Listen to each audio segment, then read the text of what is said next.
Good morning সবাইকে। তো অনেকেই আমাকে জিজ্ঞাসা করছে যে কম্পোসাইট বিল্ডিং অর্থাৎ ইংলিশ ডিপার্টমেন্টটি কোথায়। তো আজকে আমার এই ছোট্ট ভিডিওটির মাধ্যমে ইংলিশ ডিপার্টমেন্টটি কোথায় সেটা জানানোর চেষ্টা করব। প্রথমেই আপনারা রবীন্দ্র গেট দিয়ে ঢুকে পড়বেন বর্ধমান ইউনিভার্সিটির মেইন ক্যাম্পাস অর্থাৎ গোলাপবাগ ক্যাম্পাসে। ঢুকেই পড়বে এই রবীন্দ্রনাথের স্ট্যাচুটি। আপনি চাইলে এই সোজাও যেতে পারেন, আবার চাইলে বাঁ দিকেও যেতে পারেন। আমি বাঁ দিকেই নিয়ে যাচ্ছি কারণ এই দিকে গেলে আপনাদের সুবিধা হবে। তো চলুন আমার সঙ্গে। আমি সকাল সকাল মর্নিং ওয়াক করতে এসেছি এবং তখনই আমার মনে পড়লো একজন কমেন্ট করেছে যে ইংলিশ ডিপার্টমেন্টটি কোথায়।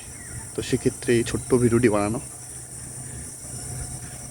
তো বাঁ দিকে যেতে যেতেই আপনারা সোজা না গিয়ে সোজাও যেতে পারেন, তবে যেদিকে শর্টকাট হবে সেদিকে আমি নিয়ে যাওয়ার চেষ্টা করছি। আপনারা ডান দিকে মোড় নিয়ে নেবেন, দেখবেন সামনে ল ডিপার্টমেন্ট রয়েছে। ল ডিপার্টমেন্টের পরেই যে গলিটি সেই দিকে আপনারা হাঁটতে থাকবেন।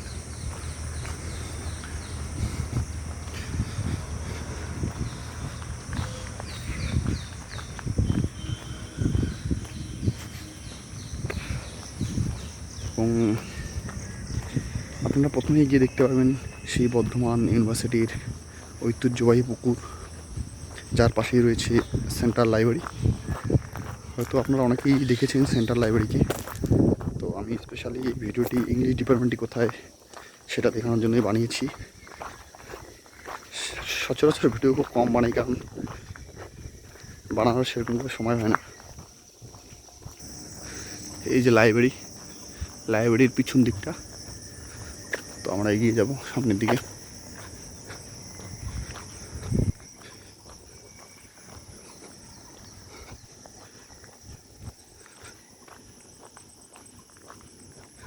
বর্ধমান ইউনিভার্সিটির পরিবেশটা পুরোপুরি সবসময়ই ভালোই থাকে, কিন্তু সকালবেলার পরিবেশটা সত্যি মনকে জয় করার মতো।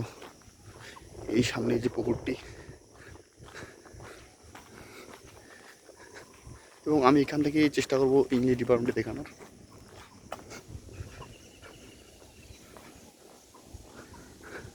এদিকে রয়েছে সেন্ট্রাল লাইব্রেরি। তো আমি এখান থেকেই দেখানোর চেষ্টা করছি ইংলিশ ডিপার্টমেন্টে। যে সামনে যে বড় বিল্ডিংটি দেখতে পাচ্ছেন এটার নাম কম্পোসাইট বিল্ডিং।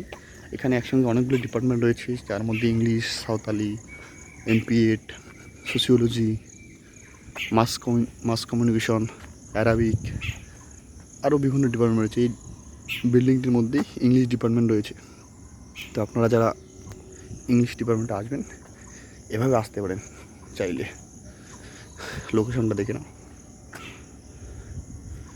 সকালের একটি খুব সুন্দর দৃশ্য।